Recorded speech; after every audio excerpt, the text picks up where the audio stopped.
Good afternoon, I'm Jodie Gill and this is your Midday News Fix for Tuesday the 13th of August.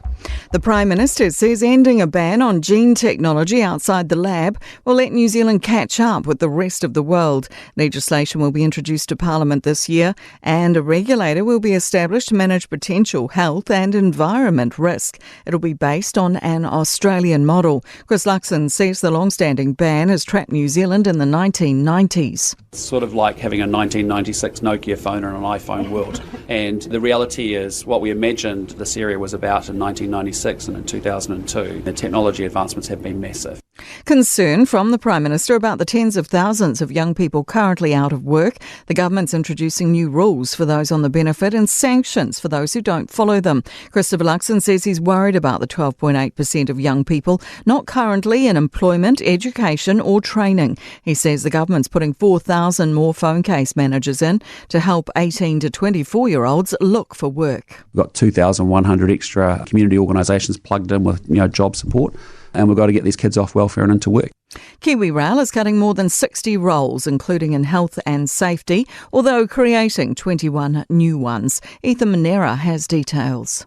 It's part of a restructure of the state-owned enterprise after increased government scrutiny of its inter-islander ferry service. Its ageing fleet has had a number of recent notable issues, including Aratiri running aground last month and last week hitting a link span docking in Wellington. KiwiRail says this will improve efficiency and meet the government's expectations.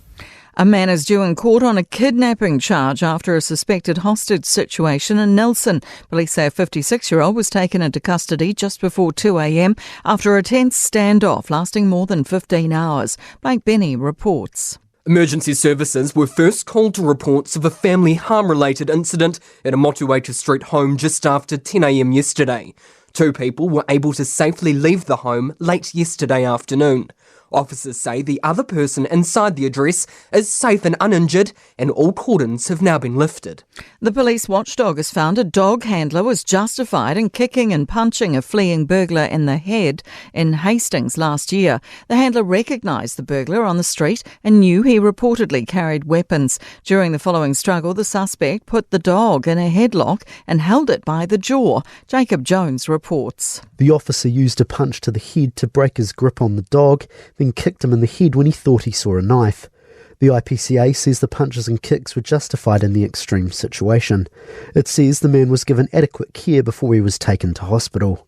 In sport, a new look Commonwealth Games is poised for Glasgow in 2026. New Zealand Olympic team chef de mission Nigel Avery's confirmed reports that a scaled-back event will feature in the Scottish city. Two-time Olympic champion Eric Murray has questioned Cycling New Zealand's handling of the men's program at the Paris Games. The women won 5 medals, but their male counterparts did not contribute to the tally. 5-time Olympic medalist Tom Daley has announced his retirement from diving. I'm Jodie Gill, and that's your latest news fix. We'll be back with the next update at 5 p.m. from the Newstalk ZB newsroom.